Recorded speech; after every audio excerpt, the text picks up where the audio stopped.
Aunque ya llegó a los 40, el niño terrible del periodismo se llama Daniel Samper Ospina, uno de los columnistas más polémicos de la prensa nacional, por el tonito irreverente de sus sátiras políticas.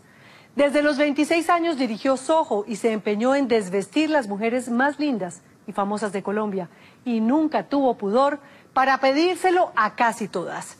Levantó polvo, generó polémica y estuvo cerca de la cárcel por culpa de un desnudo. Andrés Aní lo acompañó en su despedida. Pues Hugh Hefner vivía rodeado de 3 monas despampanantes. Y en esa medida yo también, pues porque me la paso con mis 2 hijas y con mi esposa, de modo que en eso somos muy parecidos Hugh Hefner y yo. Pero por lo demás, Hugh Hefner no es un tipo que yo admire realmente. Ese exhibicionismo sexual a la edad de él me parece bastante ridículo. Es decir, yo a los 80 años, lo único que aspiro a que se me pare es el corazón. Como al director de Playboy, sus críticos lo acusan de pornógrafo. Y siempre buscando que... Y muchos se lo imaginan viviendo de fiesta y rodeado de modelos. Pero no, Daniel Samper Ospina, el exdirector de la revista Soho, es todo un hombre de familia. ¿Y de qué familia?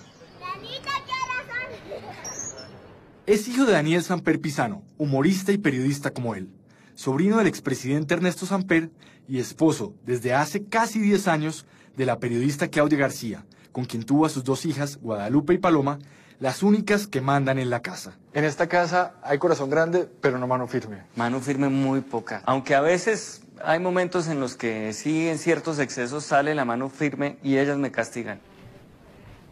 Como su papá, entró a estudiar leyes en la Universidad Javeriana, pero muy pronto su gusto por las letras y su tendencia a romper las reglas lo llevaron a desviarse del camino recto del derecho. Y estuve como 2 meses en la carrera de Derecho en la Javeriana y a escondidas hice papeles para hacer el traspaso a la de Literatura. De modo que esos 2 meses estuve allí, le decía doctor a todo el mundo me decía doctor a mí y tal, pero sabía que no iba a durar mucho el asunto. Me gané un regaño de José Gregorio Hernández por alguna pregunta que hizo en clase, creo que cuáles eran los imperios que uno conocía. Todo el mundo empezó a decir imperios y yo era el número 33, algo así, dije que el Imperio State en Nueva York. Se graduó de literato y empezó a dar clases de literatura en su propio colegio, el Gimnasio Moderno. Pero una propuesta indecente de Alejandro Santos lo desvió de nuevo y cambió el tablero por la dirección de Soho. Entonces una vez comprendí que Soho se podía convertir en una gran plataforma de periodismo narrativo, capaz además de torear a la caverna colombiana, a ese sector muy oscuro, muy conservador, que se aterra con un desnudo frontal, pero no con una masacre campesina.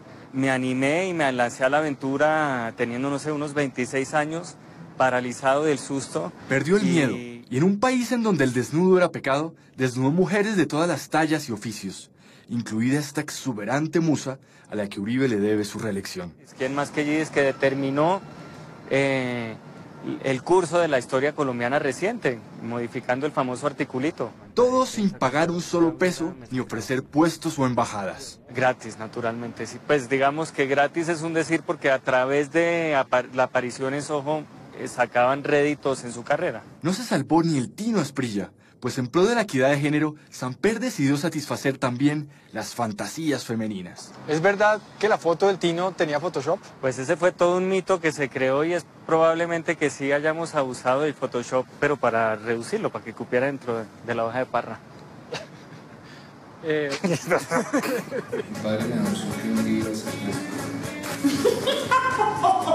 Armado de buenos contactos y de buena labia, convenció a políticos y personalidades de posar junto a modelos desnudas, de disfrazarse de Papá Noel, de Lincoln y hasta de piratas. Aquí en el tránsito de ciudadano a pirata. Incluso logró convertir los juzgados de Palo Quemado en un campo de batalla entre los defensores de la libertad de expresión y aquellos que se indignaron por una parodia erótica que hizo de La Última Cena. Tuvo colaboradores de la talla de Fernando Vallejo, Héctor Abad y Carlos Gaviria, pero su mayor aliado terminó siendo ese mismo contradictor que intentó llevarlo a la cárcel por sus profanaciones religiosas. Creo que no ha habido mejor promotor publicitario, mayor jefe de publicidad de Soho que Alejandro Ordóñez. Aplaudo al procurador que haya tratado de orquestar todo tipo de artimañas jurídicas para que yo terminara en la cárcel, pero pues nunca secuestró una avioneta en Guaymaral para estrellarla contra la sede de Soho. Eso habla muy bien de él.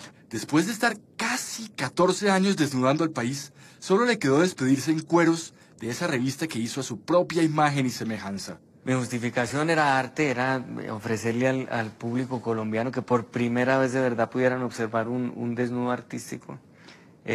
Hacerle un homenaje a la cuajada al mismo tiempo y a otros postres que me gustan mucho. Si esa foto la hubiera hecho Germán Vargas Lleras, pues probablemente sí habría sido pornográfica porque yo me cubría con los dedos. ¿Y a usted sí le pagaron o no? No, me deben todavía esa cuenta de cobro. No me cobraron, que eso ya es algo.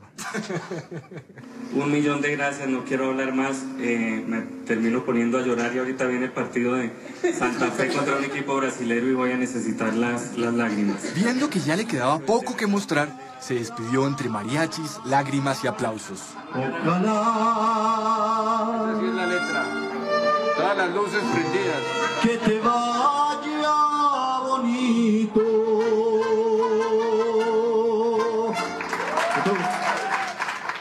Son queridos, sí, aquí todos son muy queridos. Liberado del afán por sorprender con más desnudos, Daniel quiere seguir haciendo de las suyas. Lo primero es cumplir un sueño que siempre había tenido, que es montar una ONG para calvos, que se va a llamar Calvos Sin Fronteras, para reivindicar los derechos de nosotros los calvos. Aprovecho la oportunidad para darle a usted la bienvenida también, si quiere tener asiento en la junta directiva. Era un honor. Y también una productora que explore todo lo que está sucediendo con el futuro, no, con el presente de los medios de comunicación. La política. Tener un político en la familia es una tragedia que le puede pasar a cualquiera. Uno no se debe burlar de ese tipo de cosas, pero gracias a Dios creo que en el caso de mi familia ya pagamos la cuota y ya los demás aspiramos a ser pues personas normales y de bien, digamos. Uno de los primeros proyectos de la productora será convertir un libro suyo, Las aventuras de Pachito, en una serie animada al alcance de nuestros políticos. Para que Pachito Santos pudiera acercarse a él de una manera un poco más amable, que no le exigiera un esfuerzo intelectual muy grande. Luego de escribir una columna mensual de sátira social en Jet Set, pasó a Semana, donde gracias a los papayazos de los políticos ganó el premio Simón Bolívar y se convirtió en uno de los columnistas más leídos, pero también en uno de los más criticados por burlarse incluso de los defectos físicos de los políticos. Si uno dice que el registrador es, no sé, jeta de bagre, una cosa así vulgar, pues probablemente el chiste sea un poco ofensivo. En cambio, si uno dice que es la versión colombiana de Angelina Jolie, o que exuda un poco su mismo erotismo, por las mismas razones, es un poco más sutil. Solo hubo un momento en el que se mordió la lengua y evitó burlarse del episodio de incontinencia urinaria que sufrió el presidente Santos. En la campaña hubo muchas filtraciones, pero me pareció que no era elegante burlarme justamente de esa. Si el accidente le hubiera sucedido a sus espaldas, es decir, habría tenido por lo menos una solidaridad familiar. Sobrino del expresidente Ernesto Samper, Daniel sabe bien lo que es ser víctima del escarnio público. En términos familiares muy doloroso y siempre de ahí pues me imagino que me queda el saber que cualquier político que en determinado momento pueda estar en el ojo del huracán pues tiene una familia que estará sufriendo muchísimo por él. Compasión que demuestro en las columnas, naturalmente. Hay algo profundamente superficial en esa visión mamagallista de la vida. ¿Por qué burlarse de lo solemne? Pues para no volverse como Uribe. Imagínese la importancia, para ser tolerante, para recibir el mundo de otra manera. Y me parece una maravilla que mis hijas pues crezcan sin comerle cuento a lo solemne. Que sus hijas Guadalupe y Paloma posen en Soho no le preocupa, pero consideraría métodos más correctivos en caso de que tomen un camino indigno. Solo la rescataré de la senda del mal cuando vea que le están haciendo fuerza a millonarios, por ejemplo. ¿Y si decide alguna de ellas ser política? Inmediatamente acudo a ese intelectual de la pedagogía que fue Pachito Santos y con mucho cariño la invito a que desista de la idea con una cosa de esas que uno le dispara y el estudiante queda, el muchacho queda ahí tirado en el piso tambaleándose, que era como él describía el uso de las pistolas Taser que él propuso para reformar la educación colombiana. Enemigo de la corbata y del protocolo, lo suyo es andar en tenis y con la camisa afuera. Por eso, prefirió casarse ante notario en una fonda paisa, y llegar con la novia embarazada en uno de esos jeeps viejos que recorren la zona cafetera. Anda sin guardaespaldas, en bicicleta o a pie, y solo le tiene miedo a quedarse sin fuentes de inspiración. Yo estaba muy preocupado cuando Uribe entregó el mandato. Dije, ahora, ¿de qué diablos voy a vivir? ¿Contra quién escribo? ¿De quién me burlo? Pero hubo un momento muy bonito de Santos que dijo, este hombre sí hace mucho por nosotros los humoristas, que fue cuando hicieron una incautación de droga, la policía, y yo no sé qué le sucedió a Santos en la cabeza, pero le pareció que podía ser buena idea meter las narices en un ladrillo de vareta delante de los camarógrafos e inhalarlo. No sé si tuvo un asunto de nostalgia o qué diablos le sucedió. Pero ahí dije, este es de los míos. Este hombre va a ayudar a que yo haga plata suficiente para educar a mis hijas. Ha publicado ya 5 libros, 4 de sátira política y uno sobre ese equipo que lo salvó de convertirse en el soldado que soñaba ser de niño, gracias al ejemplo de un abuelo militar. Entendí o descubrí el fútbol y entonces quise ser al revés delantero del Santa Fe, que yo creo que de ahí comenzó mi gusto por la poesía y por las manifestaciones líricas más bonitas de la humanidad. Va al Campín religiosamente a apoyar al Santa Fe. Y se enorgullece de tener en su casa lo que queda del monaguillo, ese león que algún día fue la mascota viva del equipo. Esa mascota pues creció primero en mi casa, después en la sede del Santa Fe, después en el zoológico Santa Cruz, y cuando se murió se la devolvieron a la Chiva Cortés, que ha sido el gran amigo de mi papá. Él a su vez cuando se murió le preguntó a mi papá qué quería pues heredar o qué tenía por decirle ya en su lecho de muerte, y mi papá le pidió a Monaguillo, pues porque habían tenido la historia juntos, y él un día me sorprendió aquí pues con Monaguillo de regalo, y obviamente se le hizo su correspondiente altar y lugar importante en la casa. No es el único altar que tiene en una casa que se ha ido construyendo a punta de homenajes y recuerdos. Hay un altar y vamos pegando ahí las cosas que merecen subir al altar.